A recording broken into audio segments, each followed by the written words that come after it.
You're listening to 247 Real Talk. I'm your host, Julian Perry, along with my guest for this episode. She is the founder and president of Global Hope 365. She's none other than Rima Nashashibi, and we will be discussing human trafficking.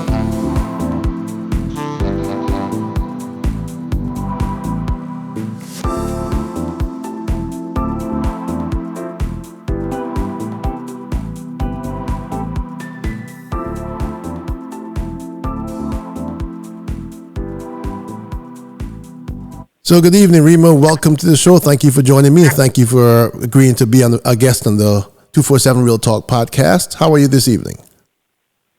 I'm great. Thank you. Thank you so much for inviting me. And I'm looking forward to meeting your audience. Yes, I'm sure they're looking forward to meeting you too. So we're going to jump right into this, and I'm basically going to ask you to introduce yourself by telling us a little bit about yourself and about the organization Global Hope 365. Sure. Thank you for this opportunity, Julian, again. And I used to be in the corporate world for a long time, spent 20 years with AIG managing divisions for them. And then in 2016, I came across various things that led me to start Global Hope 365. And some of them were personal experiences as far as meeting people where I've decided, we need to do something about this.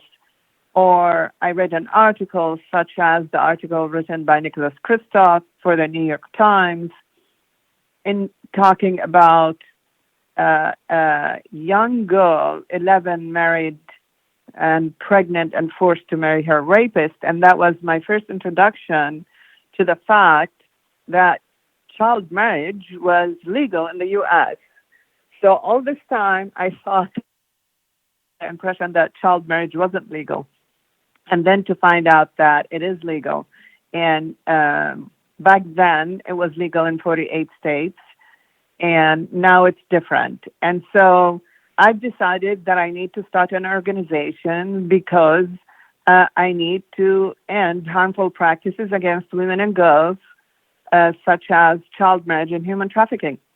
So I started Global Hope 365, and it is dedicated to improving the lives of women and girls locally and nationally by advocating for their safety. And we do that through raising awareness, education, and empowerment.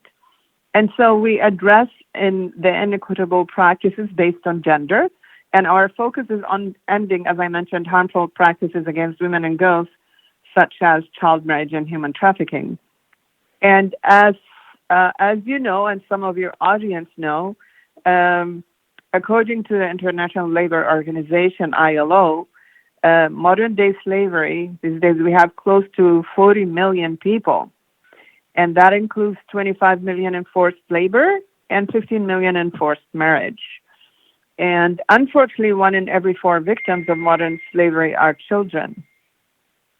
And so, according to UNICEF, child marriage before the age of 18 is a fundamental violation of human rights. And the United States has denounced child marriage as human rights abuse in other countries that contributes to economic hardship. And that's in the words of a State Department document published in 2016. And I say, Julian, what about our kids? What about them? So we need to take care of our own kids before we start taking care or policing the world as far as child marriage is concerned. So it remains a serious problem in the U.S.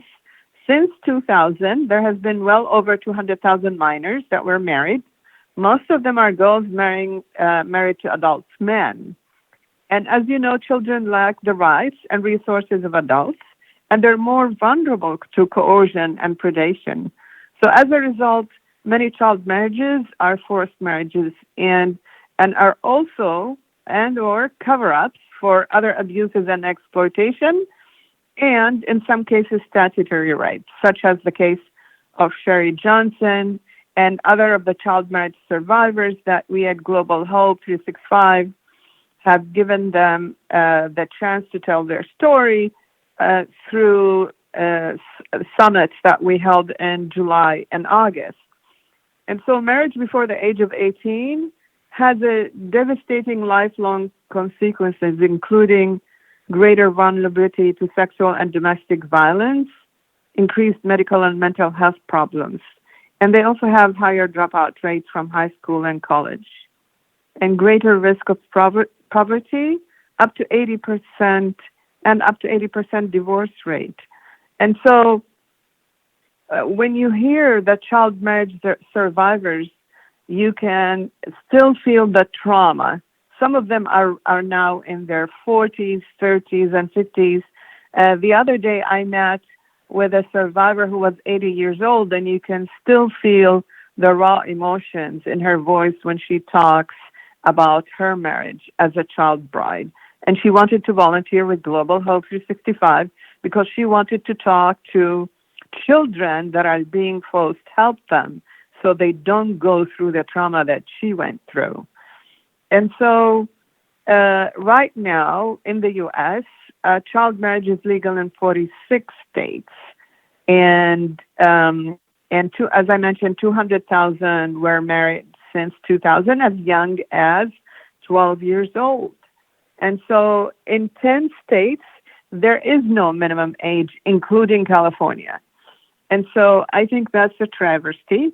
5 states set an age floor below the age of 16. Alaska at 14, Hawaii at 15, Kansas at 15, and Maryland at 15, and North Carolina at 14. Wow. And there are 22. Yes. And that was quite a shocker to me, Julian. And so there's also 22 states that do not keep statistics. California was one of them until Senate Bill 273 that was introduced in 2017 and passed and became effective in 1/1/2019. Unfortunately, it started as a ban on child marriage under 18, no exceptions, but that didn't happen. What they added is that we now need to keep statistics on child marriages, but that's still a challenge. And so what happens when a child, like in the case of Sherry Johnson that Nicholas Kristof wrote about, she was raped repeatedly by a deacon in the church and a parishioner. She got pregnant at 11. Child welfare was going to conduct an investigation.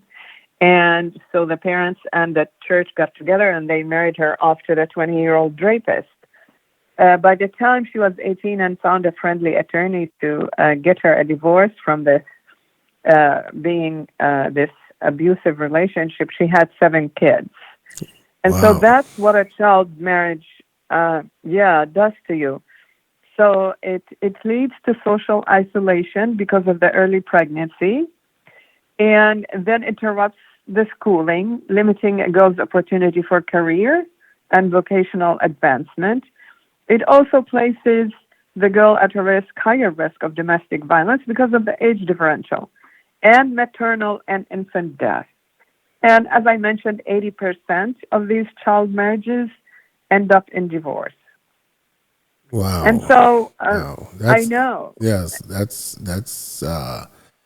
those are some amazing statistics, especially within the United States. One would automatically think, without even giving it a second thought, we would never consider that's what's going on right under our noses. Yes, and I didn't know until 2016, and I'm like, what? This can't be happening here. And so that's why I started Global Hope 365, and we're trying, those 4 states that I mentioned that ban child marriage under 18 with no exceptions are Delaware, New Jersey, Pennsylvania, and Minnesota. And so we're hoping California is next. And we're hoping that the legislator will pass such a bill when it's introduced. But what we've started doing, I used to do 10 to 12 speaking engagements a month in person. Now I do them virtually. So we're all about raising awareness, education, prevention in order to save lives. Basically, Global Hope 365 is about preventing future victims from happening, either child marriage or human trafficking. Because as I mentioned, the trauma will last with you till for the rest of your life. And what we've done is that every time I used to go speak, I used to pass these advocacy cards that people will sign and send to their elected officials saying, we need to end child marriage and prevent human trafficking in California. And we mailed over 6,500 cards. But now we moved that digitally. So we launched the California Coalition to End Child Marriage on September 14 when we held our first summit. And that was at the UCI School of Law. And we co-hosted it with the UCI Initiative to End Family Violence. And so in addition, we also came up with resolutions that basically say no child marriage under 18, no exceptions. And we've asked city council members to pass them. And Julian, I want to share with you that we've already had them pass in two major cities in California, in Irvine on August 11, and the city of Anaheim, the happiest place on earth where Disneyland is, was on August 25th. And those two resolutions passed unanimously. That's fantastic. And that is fantastic. Yes, That's great work. We are so encouraged by that. Yeah, that's amazing work. Yes, thank you. And so it's a team effort because it takes the team of Global Hope 365, the constituents, the council members, the city council members. We also meet with elected officials and we educate them about the topic. So the education is done continuously to everyone, and so that's what we're doing as far as as far as child marriage. Sorry, and then with human trafficking, as I mentioned, we had 25 million victims globally, and it's $150 billion crime industry, and it's the third largest and fastest growing. And so we need to prevent human trafficking. As you know, again, the trauma from human trafficking is very devastating, but more so if the victims are children.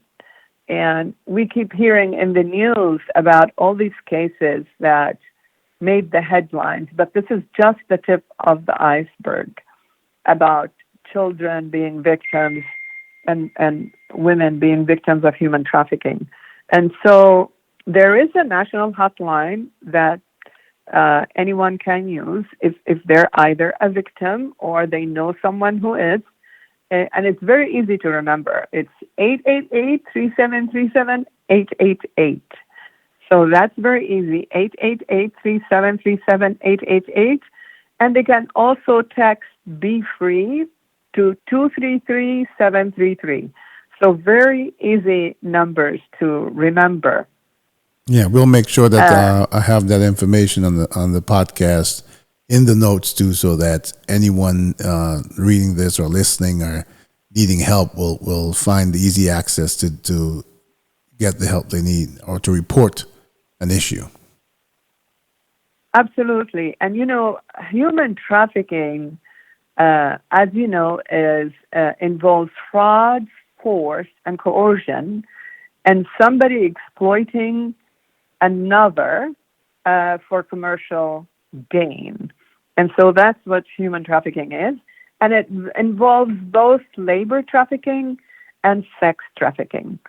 And some of the myths, or whenever when I do my speaking engagements, people think either that child marriage is not legal in the U.S., and I ask them that when I start. And then what they think human trafficking is all these foreign women that are brought into the U.S., which is a big myth. 90% of the women in sex trafficking in the U.S. are U.S. citizens, and they're usually trafficked in the area that they live in.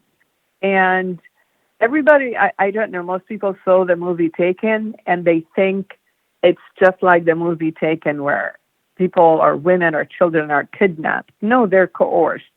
They are groomed. Wow. And unfortunately, with the internet, traffickers have been using the internet, chat rooms, game rooms, and other, social media applications in order to lure victims into human trafficking. So I'm gonna have you pause for a second there because I want to make sure I get this in an order that my audience can really absorb what you're saying. And I think that based on the audience, there are gonna be a lot of people out there that are thinking about what you said. Now you've made provocative statements to provoke the mind to think about the seriousness of this situation. And what comes to mind is that, especially right now in the pandemic, where, as you mentioned, people are online more than ever before.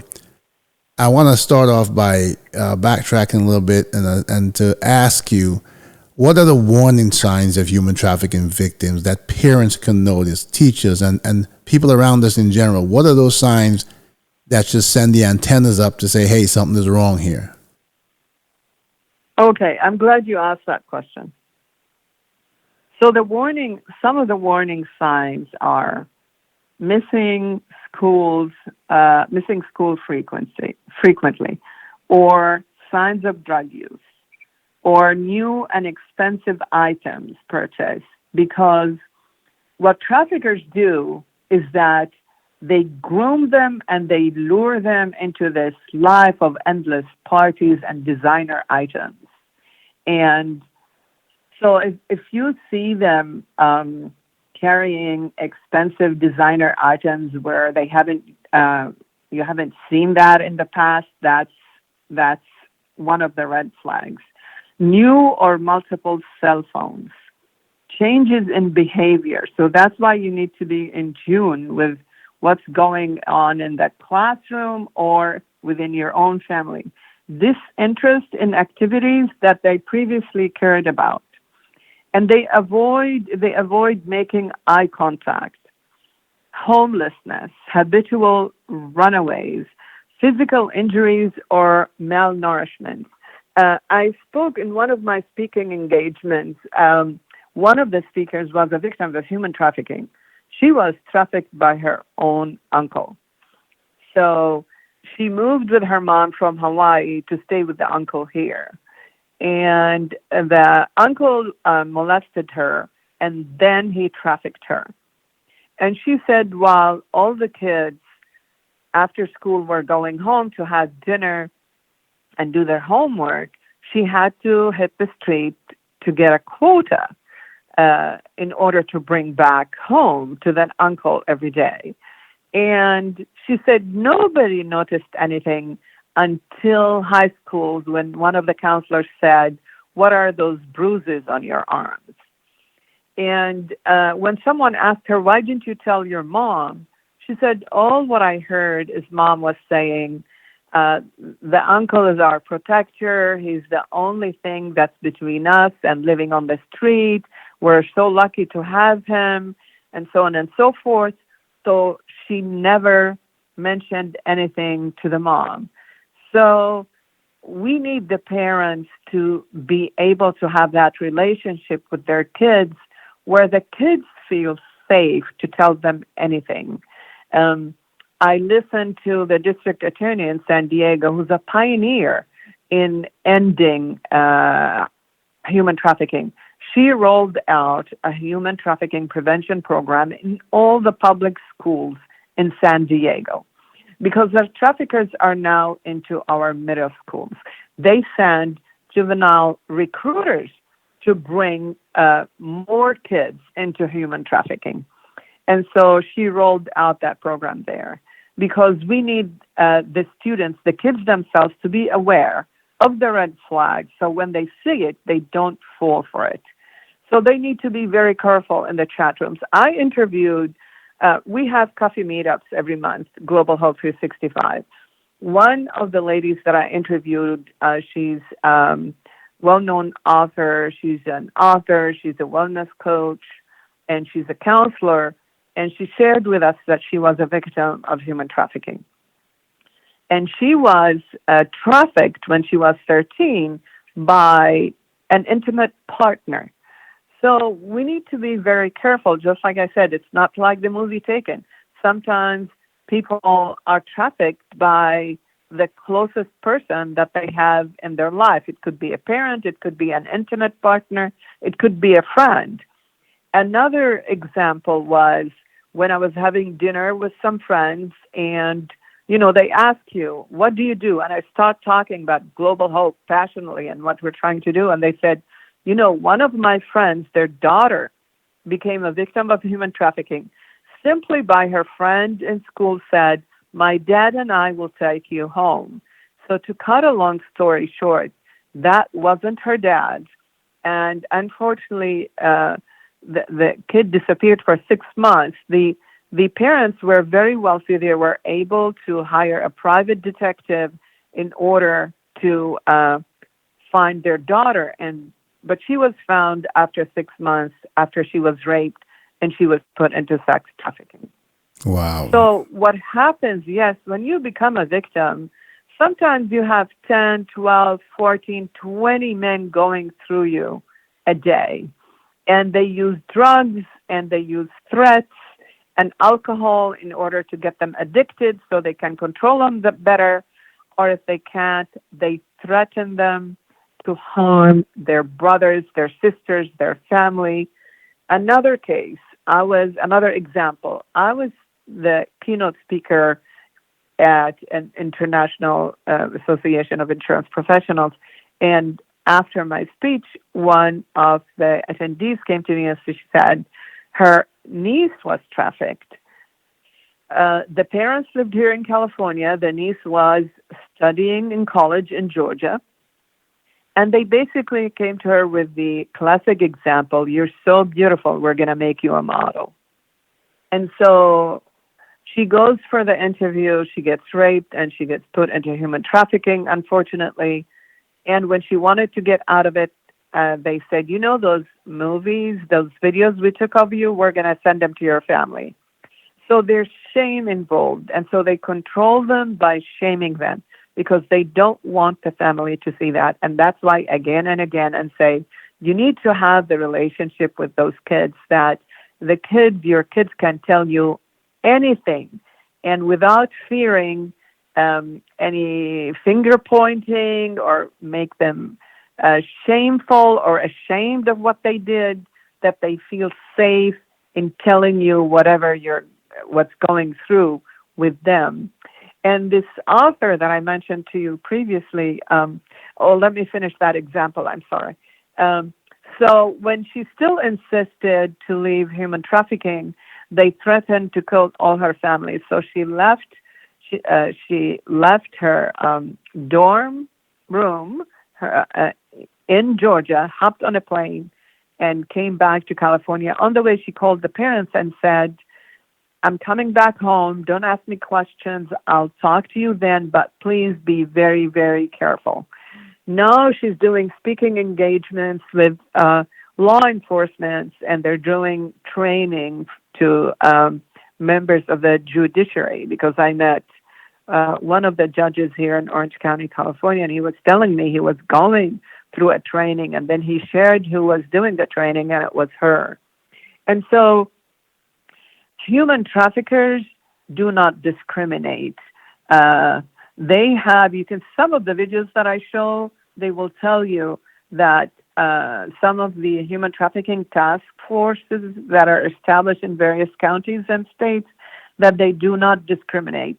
They have victims from poor families, and they have victims whose mothers are physicians and whose parents are either physicians, doctors, lawyers.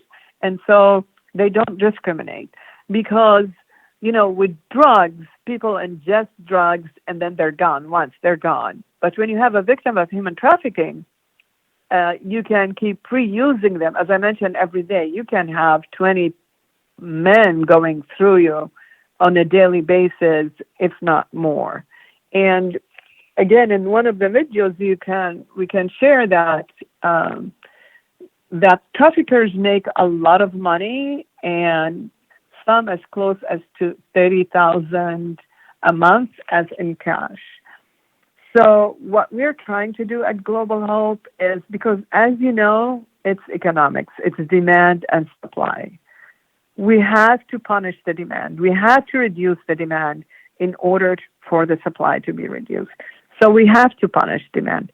I was shocked that for someone to be caught of buying sex with a victim of human trafficking is only a misdemeanor, at least in California. I cannot speak for other states. And so that is unacceptable. It needs to be a felony, and they need to be registered as a sex offender. So we need to punish demand. There's some states that are trying to do that, and that's what we need to concentrate on. But let's go back to the warning signs. Sorry, Julian, I go into tangents because one sentence leads to another. So that's we ended okay. up with we ended up with the physical injuries and malnourishment, or if there's a presence of an older or controlling partner, or knowledge of the trafficking industry and slang, or graphic or inappropriate online profile. Now, that victim of human trafficking, the author, the wellness coach, she said, I wish my parents were monitoring my internet use. I wish they were. That's sort of leading into my next question. I have to say before I get into that my audience usually hears me interacting often with my guests, and this is probably the first time all I can say is wow, because I'm sure when they listen to this story, even they will be as I am, and that is just dumbfounded by the statistics. And I'm still grappling with the fact that this is going on. You know, we go about our lives every day. We see people on the streets. We see people, moving around, maybe the same person, and in our minds we see them from a distance, and we make assumptions. One of the assumptions I know personally I've never even thought about is human trafficking. And now that, we go back to now that we are in this pandemic time, especially now where every kid, governments are giving kids laptops and iPads and everything for schooling, but obviously that provides access to the internet, and now that gives a new avenue for predators to reach these kids and reach the vulnerable. So what are the effects that you found, or so far that you've seen, of social media and the internet on the increase of human trafficking? Well, there was an article in the LA Times and others where even the district attorney in San Diego mentioned that comparing this April during COVID-19 and last April, nationally, there has an uptick in calls to the National Trafficking Hotline by 40%. In San Diego, it was up by, there's an uptick of 30%. So in the U.S., as you know, 95% of the schools are now connected to the internet. So not only in schools, but you have those at home. And with COVID-19, you have over 45 million children, usually ages 10 to 17, that use the internet. So among those, 1 in every 5 has been sexually solicited. 1 in every 4 kids has encountered unwanted pornography. And close to 60% of those teens have received an email or instant message from a stranger, and half have communicated back with strangers they don't know. Yeah, I've seen that. I've heard of that in many instances where I think it is simply, there are many, many reasons for that, which I'm sure you're going to elaborate on. But, from my perspective, seeing what I've seen firsthand, I think that a lot of the predators are looking on sometimes, even physically, before they go online. They may have encountered the person, and depending on the age group or whatever, they know exactly how to present themselves in such a way that it is so attractive. And it's sometimes it's a simple thing of a young girl becoming a teenager and sort of going through that phase, and this older gentleman seems to pay so much attention, and he seems to be the dream person, and that's all it takes. Yes. Yes, absolutely. So, as you know, most of the children know about the internet more than adults do. So, as a result, many parents do not supervise their children's internet use. But let me give you some surprising statistics. You have an estimated 20% of parents do not supervise their children's internet at all. 52% of them moderately supervise their children's internet use. And 71% of those parents stop supervising the internet use of their kids after the age of 14. However, 72% of all internet related missing children cases involve children that are 15 years age or older. I'm going slow because I need for the parents to understand that you need to monitor your children's internet use even after the age of 14, because 72% of all internet-related missing children cases involve children who are over the age of 15. And close to 62% of teens say their parents know little or nothing about the websites they visit.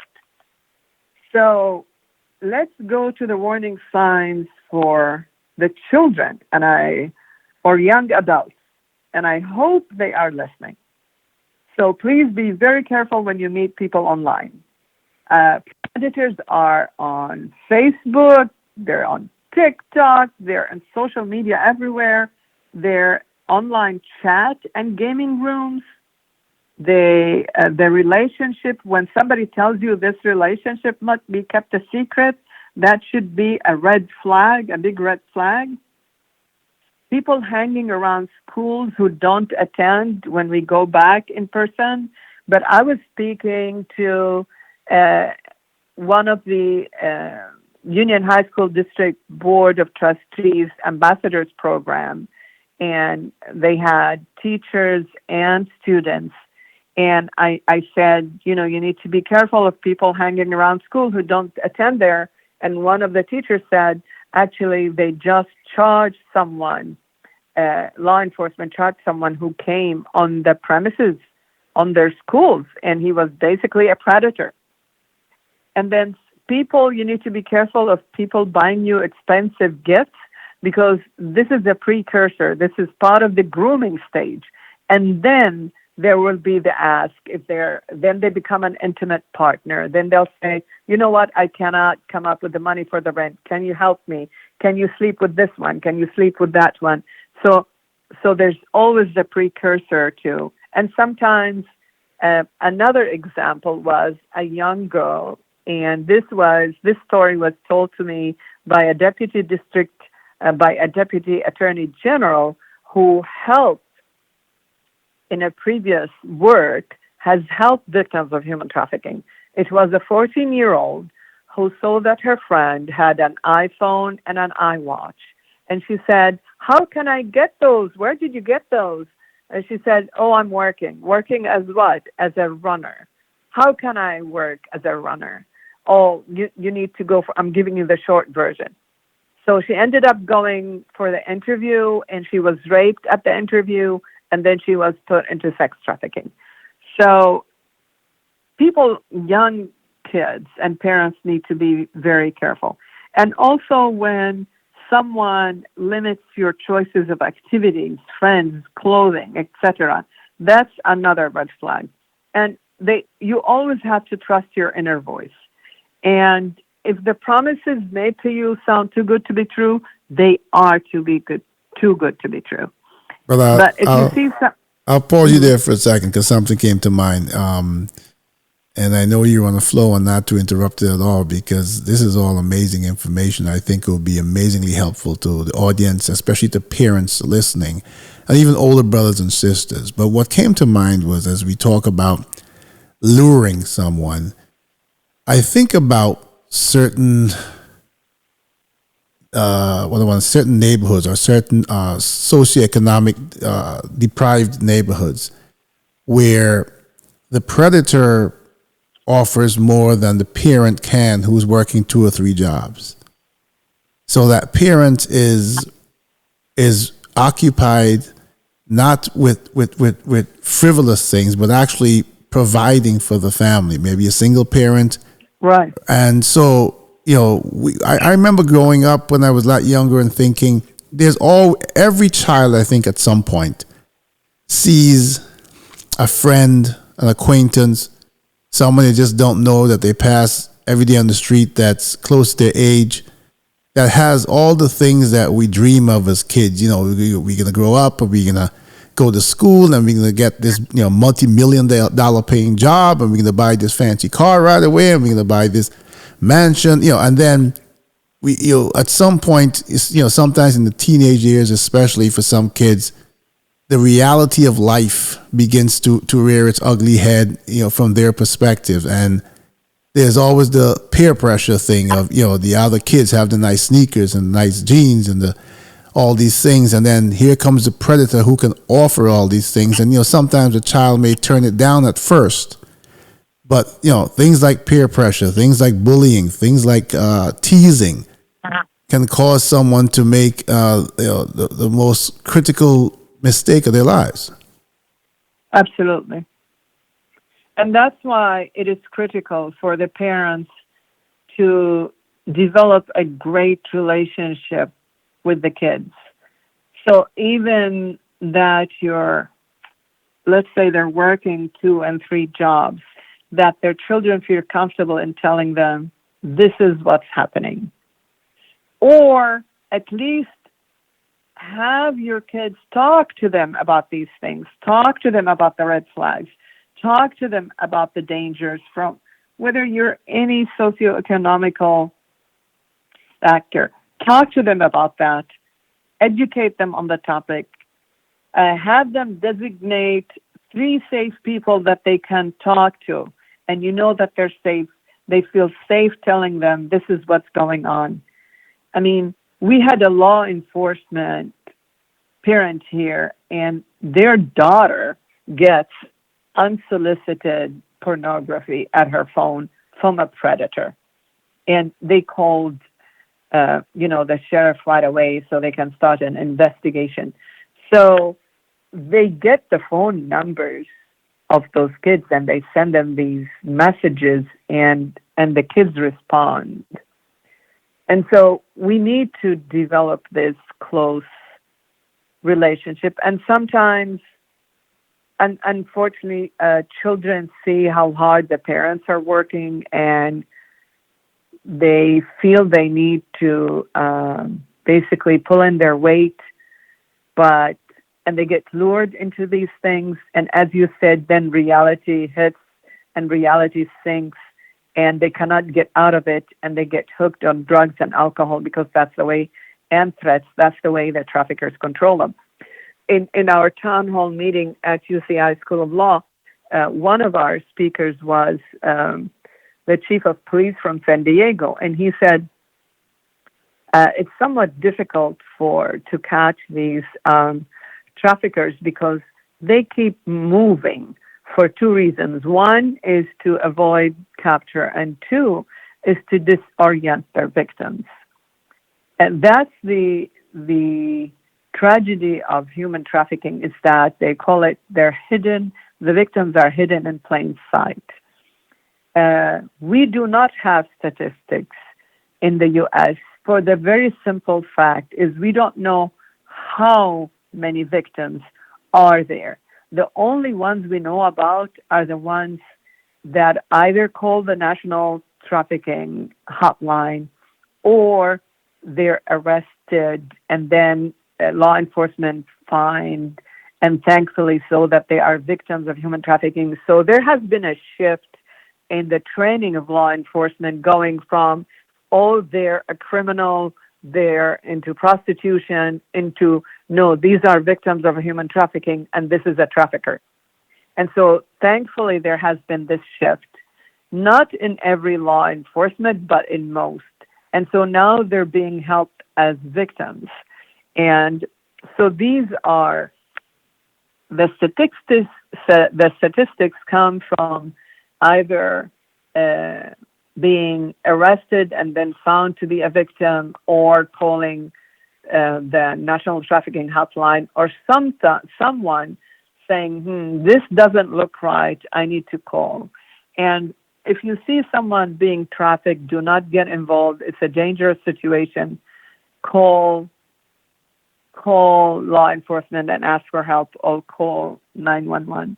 So I'm going to ask you. Go ahead. Go ahead. I just wanted to say that, unfortunately, California is ranked number 1 in the country for calls to the National Human Trafficking Hotline. But that's for a couple of reasons. One, we're a very large state. The other one is there has been a lot of raising awareness going on, and also, legislation that has been passed that mandates that all hotels, motels, and other places like that have to have a poster there with a National Trafficking Hotline and saying, if you're a victim of human trafficking, you need to call this number. So there has been a lot of raising awareness. There's groups who go around and give, they give these small bottles and shampoos to the people that they find on the streets, and in those hidden is like a number that they can call, which is a National Trafficking Hotline. And so there's a lot of things, there's really a lot of things that we need to do, but I think it's up to us, all constituents, parents, is we need to advocate for punishing the demand, contacting our elected officials and say, we need to end this. I mean, look at the Jeffrey Epstein case. But again, this is just the tip of the iceberg. And so we need to hold both the elected officials accountable, because we elect them. And so we need to make sure that legislation is passed that is protecting our kids. And also there's the Earn It Act that the Judiciary Committee in the Senate just voted on it unanimously, and that is, I can send you the information about it because I know we don't have much time, and I'm sure you have questions, but I'll send you the information so you can indicate that. But it will hold those basically social media and other companies accountable if basically at this time people cannot sue them, victims cannot sue them.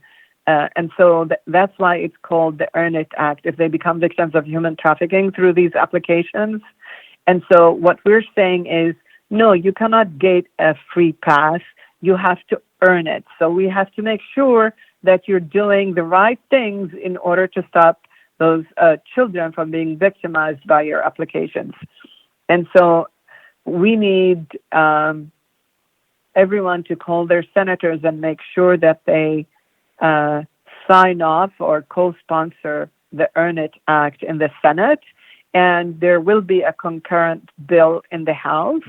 And once I get information on the House bill and the representative that's leading it, I believe she's from Texas, then I will send you that information so everyone can call their member of Congress and say, you need to co-sponsor this bill. Great. Because we cannot give free passes anymore, neither to the buyers, nor the traffickers, nor the owners of those applications that our children get victimized through.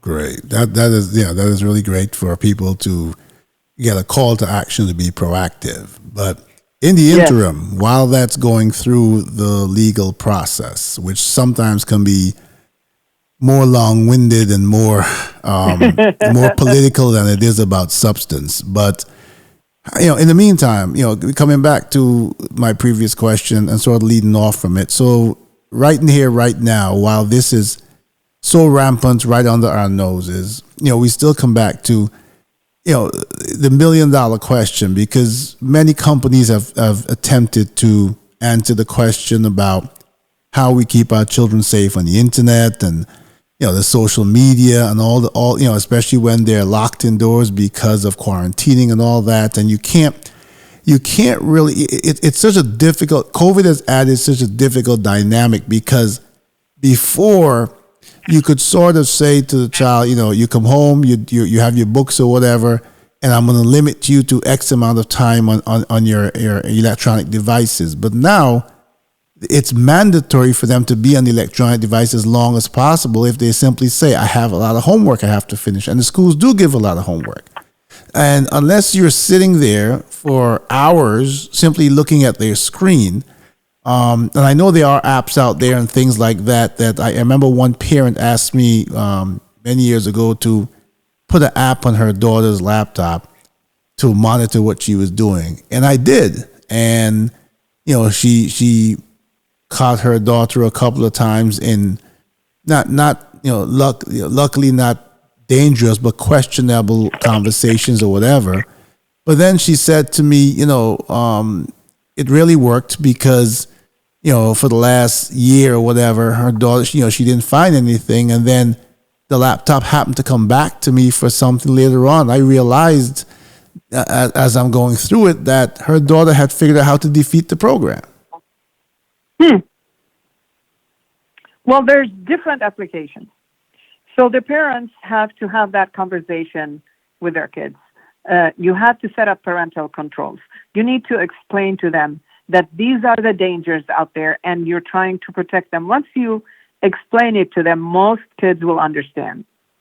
So you need to limit the screen time. You need to monitor the child's internet use. There's various applications that parents can use. And some of them are, there's one called Circle. There's one called Custudio, Q-U and then Studio. And then Covenant Eyes or Net Nanny or Bark. And so there are these applications that you can use. And then there are 5 things that you can do in order to ensure that your children are safe online during quarantine, which is 1, holding a family meeting on why exactly you're concerned. So every family is different. The dangers of the internet are varied. So are you concerned about pornography use or exposure, potential groomings from online predators, sexting, and there's sexting and there's also sextortion.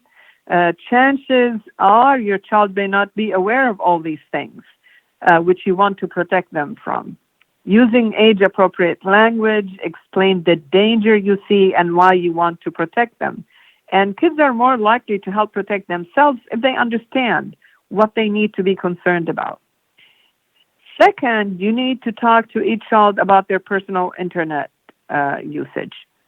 So you've held the family meeting, but are you completely aware of how each individual child spends their time on their device? What apps take most of their time each day? Does their video game system have online features, live chat, direct messages?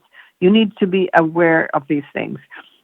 You need to set up parental controls and follow up.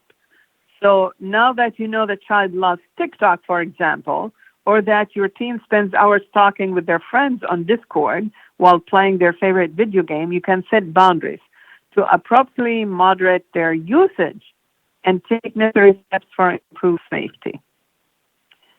And you can also limit the time that is spent online. And again, tell Congress to take action on the Earnest Act, which is basically stands for the Eliminating Abusive and Rampant Neglect of Interactive Technologies. And that's why it's called the Earnest Act. It's a bill, as I mentioned, that was introduced in the Senate, which would create incentives for companies to earn liability protection for violations of laws related to online child sexual abuse material. I'm going to pause you there. Hang on, I'm going to pause you there 1 second, because when you were given the definition of the Earnest Act, for some reason your communication was breaking up, and I want to make sure my audience hears what it stands for. So can you go over that again? Okay. So the Earnest Act stands for the Eliminating abusive, and rampant neglect of interactive technologies. Earn it. It's the Earn It Act, and it's a bill that was introduced in the Senate, as I mentioned, which would create incentives for companies to earn, quote unquote, liability protection for violations of laws related to online child sexual abuse material, rather than just granting them liability protection at the outset.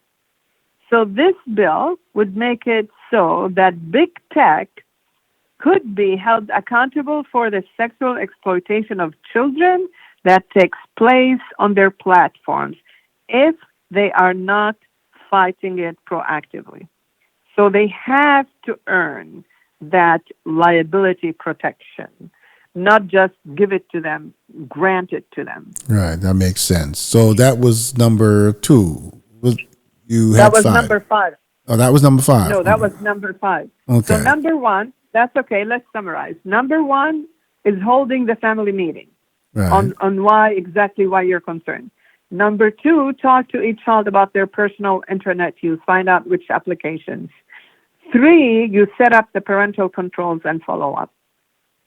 And 4 is the limit time spent online. As we mentioned, and basically, you need to monitor their use until they're 18. And then 5, tell Congress to take action on the Earn It Act. So these are the 5. Fantastic. That's 5 rules that I'm hoping that not only my immediate audience, but I'm hoping that this is a podcast that they share as many times as possible, because I as I mentioned to you before, all the topics that I cover in 247 Real Talk are real life, important and critical experiences that we deal with daily and that we need to deal with. But in a time of COVID, when, like I said, every single child out there is spending a tremendous amount of time on social media that they can claim to be legitimate, those 5 pointers that you gave, those 5 rules that you provided parents with, are, I think, are amazingly valuable right now. And the last question I want to ask you, because I think I want to wrap this up with something that stays in their minds. And then and I mentioned that, a lot of this I didn't realize was going on right here in the United States. Tell my audience, what percentage of U.S. female victims and children experience sex trafficking? Okay. So 90% of the female victims of sex trafficking are U.S. citizens. In California, we have 3 counties that are one of the top 12 counties in the nation as far as trafficking in children. And that is San Diego, Los Angeles, and San Francisco. But 90% are U.S. citizens. So we need to be very vigilant. We need to think of those red flags. We need to raise awareness. We need to educate. We need to empower in order to prevent future victims from happening. Yeah, and something crossed my mind. Something crossed my mind as you said that I didn't even think about before. And maybe some of my audience will think about, maybe they won't. But we've talked a lot about this human trafficking, and it's been predominantly about young children, young female victims. What about male victims? Yeah, of course. Male victims are victims of human trafficking. And it's both male and female. And what percentage is male? It's female. What percentage would you say is male? That's a good question. I'll have to come back to you at that. But what I know is that predominantly it's female. Okay, But I because can get back to you on that if you don't mind. yeah, it's fine because I think of a lot of the stories we hear too of abductions. Yeah, and yes, they're predominantly female, but we also hear about young boys disappearing, and we're not sure what their fate is, especially if it's not a domestic situation. And I'd be curious to find out if there's a whole other major business opportunity for these predators with young boys too. In addition to the predominantly obviously predominantly being girls. Yes, I concentrate on girls because our mission is to end harmful practices against women and girls. But there are boys and men that are victims of human trafficking too.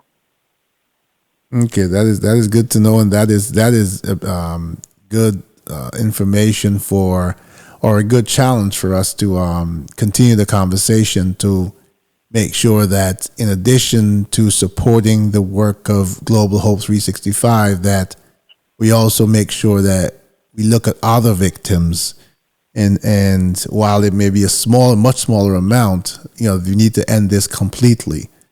So I have to say Yes, that in wrapping this up, I have to say first of all that what you do is amazing. The fact that you decide to take it on your own and build this organization and spearhead this call to action is exactly the reason why I have someone like yourself on this show, because it is time for us to look at these kind of situations in every aspect of our lives and stand up and empower ourselves and be part of the call to action to change the world we live in and to change these situations, and especially in the case with human trafficking, where we're affecting children and young ladies and robbing and people of their lives before they even begin to experience life. So I commend you. absolutely. I commend you so much for what you do.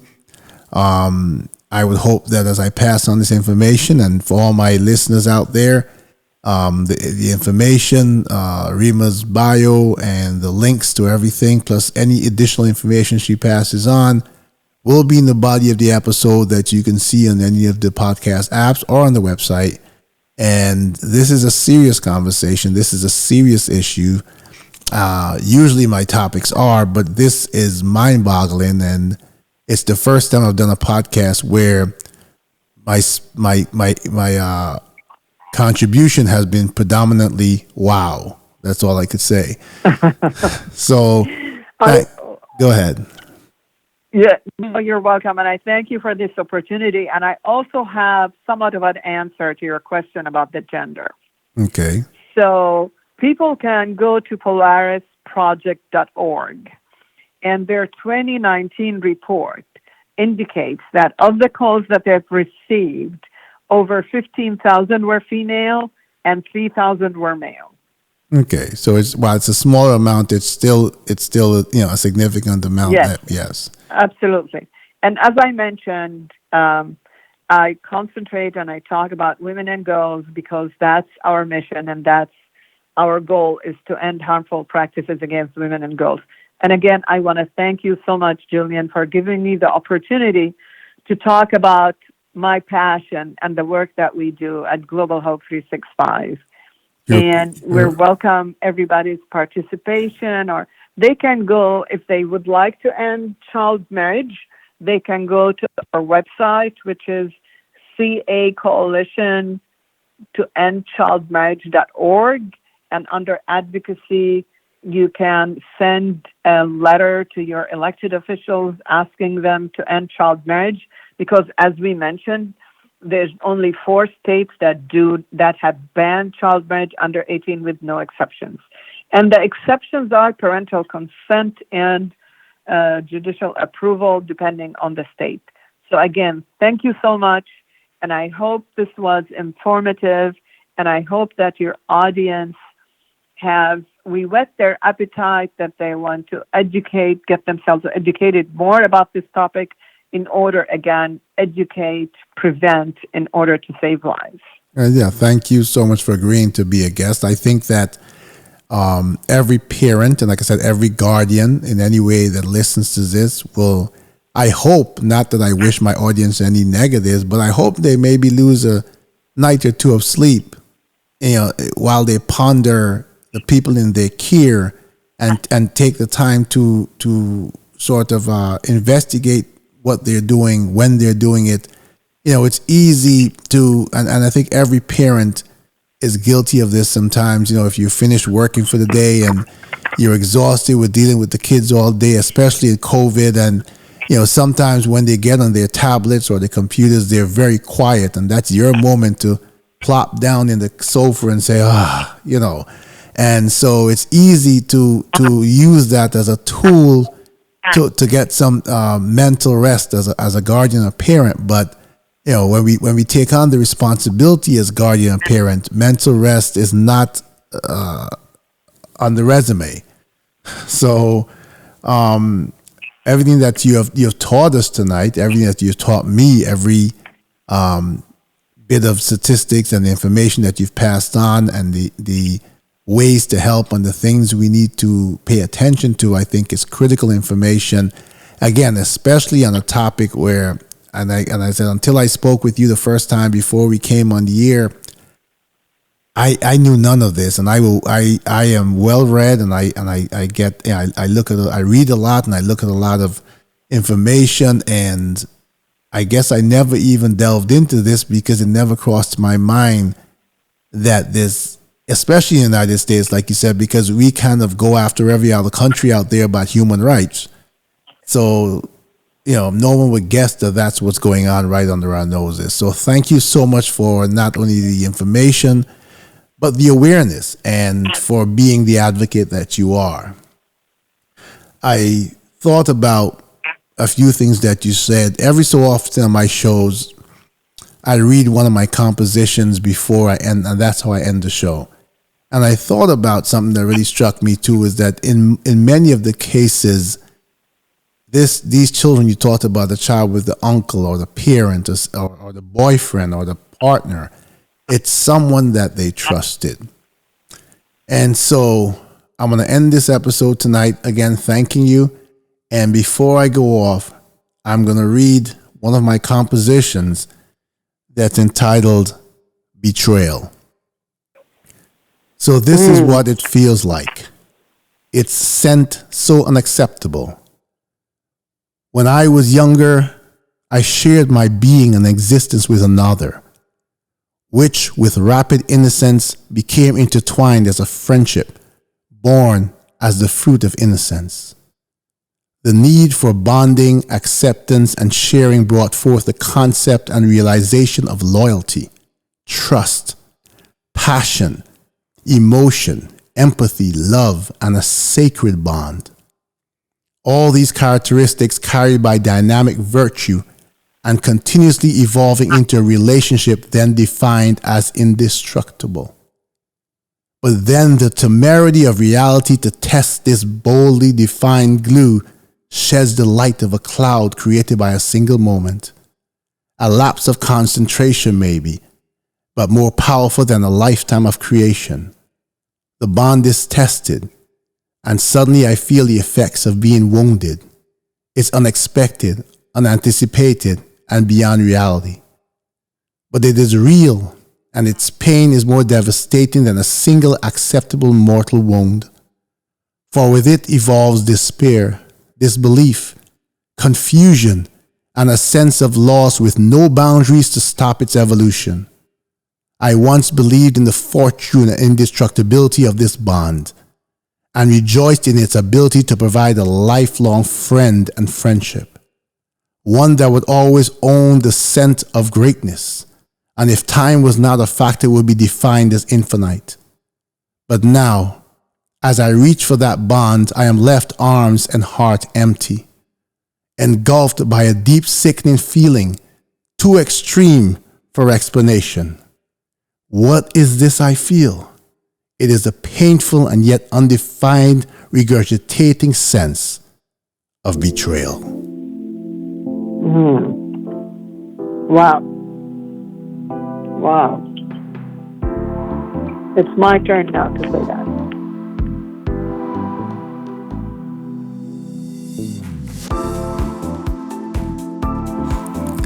I want to say a very special thank you to Rima Nashashibi, the founder and president of Global 365, for being on this episode and for giving us priceless information on keeping our young ladies and children safe. I want to also thank my listening audience and all of my supporters, and remind you that you can listen to any and all episodes via your most favorite podcast app. You can also head over to the website at www.247realtalk.net.